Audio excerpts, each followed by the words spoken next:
OpenAI has been publicly working on a super app designed to bring together ChatGPT, Codex, and Atlas under one roof. Hey GadInsiders, welcome to your Tech Hub.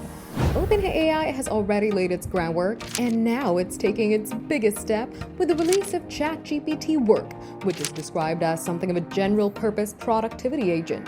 Where Codex was designed primarily for coding projects, OpenAI says Work is here to help people with some of their most ambitious tasks. ChatGPT Work integrates everything that the company's been working on in recent months and is powered by GPT 5.6 models. Most people will access ChatGPT Work through the redesigned ChatGPT app, where ChatGPT and the new agent and Codex are all in one place. ChatGPT Work includes support for task scheduling, where you can ask the agent to start working and later check its progress through either your web browser or the ChatGPT desktop app. A new unified plugin directory allows you to connect ChatGPT to your favorite apps and tools.